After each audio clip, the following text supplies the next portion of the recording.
Hello everyone. आज हम स्तंभाकृति यानी हिस्टोग्राम के विषय में चर्चा करेंगे। स्तंभाकृति यानी हिस्टोग्राम प्रत्येक स्तंभ या आयत विभिन्न वर्ग अंतरालों की आवृत्तियों को इंगित करते हैं। स्तंभाकृति के निर्माण में प्रत्येक वर्गांतर यानी क्लास इंटरवल की आवृत्ति यानी फ्रीक्वेंसी को उस वर्गांतर की निम्न सीमा से उच्च सीमा तक प्रदर्शित किया जाता है। आपको स्तंभाकृति यानी हिस्टोग्राम बनाने के लिए ये क्लास इंटरवल दे रखा है, वर्गांतर।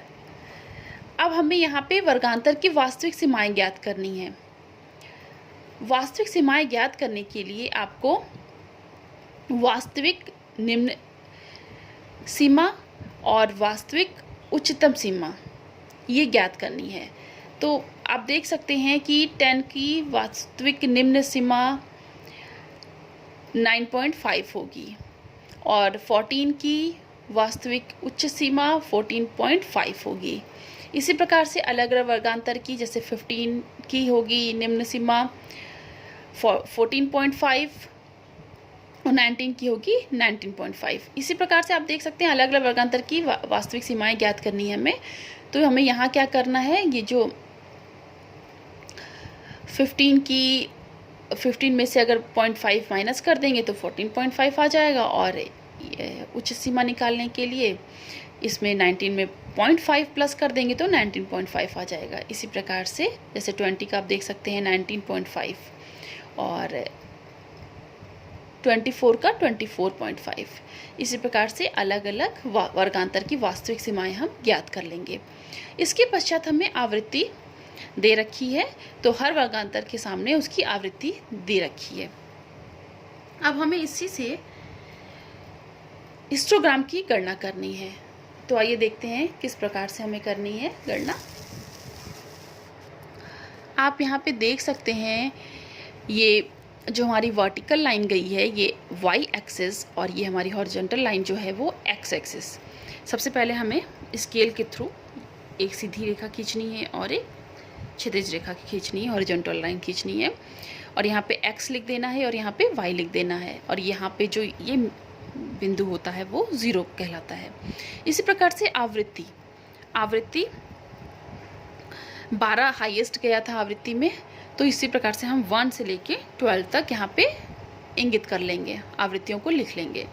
और ये हमारा जो x एक्सिस है वो वर्गांतर की वास्तविक सीमाएं हैं। इसके लिए हमें आप फिर से यहाँ पे देख सकते हैं, जैसे यहाँ 9.5 है, 14.5 है, 19.5 है, तो आप यहाँ पे देख सकते हैं कि ये जो सारी वर्गांतर की वास्तविक सीमाएं हैं, वर्गांतर की वास्तविक सीमाओं को ही x एक्सिस पे लिखना है। जैसे 19.5 हो गया, फिर 14.5, फिर 19.5। इसी प्रकार से हमें अलग अलग करके सारी सीमाओं को यहाँ पे लिख लेना है। ठीक है, लिखने के पश्चात हमें बस इतना ही सा देखना है कि हमारा जो 9.5 वर्गांतर सीमा थी उसके साथ आवृत्ति कौन सी मैच कर रही है।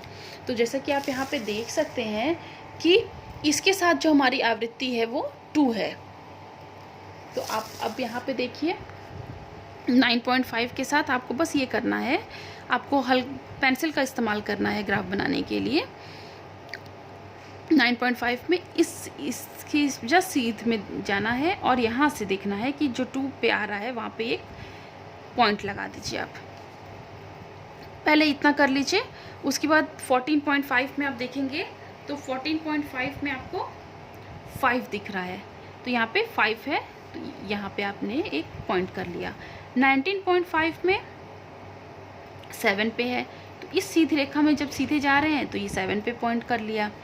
24.5 12 है, जस्ट हमने 12 पे जाके यहाँ से 12 आप देख सकते हैं इस आवृत्ति पे पॉइंट कर लिया।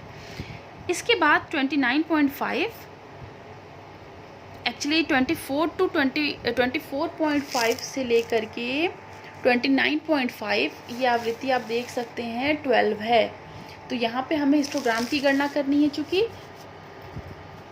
तो हमने यहाँ पे भी ये पॉइंट बना लिया और 34.5 के साथ हमारा 6 था, तो हमने ये 6 के जस्ट 6 के जस्ट सामने यहाँ पे पॉइंट कर लिया, 39.5 के सामने 5 पे कर लिया, पॉइंट लगा लिया, और 44.5 के साथ हमने 3 पे लगा लिया बिंदु।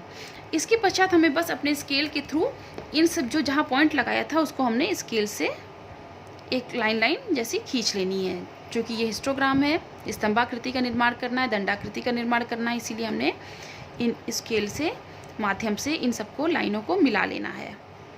जैसे जैसे मैंने बताया था ना पॉइंट किया, तो उसी को हमने ये स्केल के थ्रू बना लिया। इसके पश्चात हमें बस इतना करना है कि दंडाकृति बनाने के लिए, जैसे जब ये सारी लाइन आप देख रहे बन जाएगी, तो हमको इसको बस स्केल के थ्रू इसको एक दूसरे के साथ लाइनों को जोड़ लेना है कि वो एक स्तंभाकृति का निर्माण कर दे। जैसे कि पहले से ही बना हुआ है, लेकिन मैंने इसके ऊपर से मैं आपको दिखा दे रही हूँ। ठीक है, तो इस प्रकार से जब हम सबको जोड़ लेंगे सारी लाइनों को आपस में, तो ये एक हिस्टोग्राम का रूप ले लेगी। Thank you very much.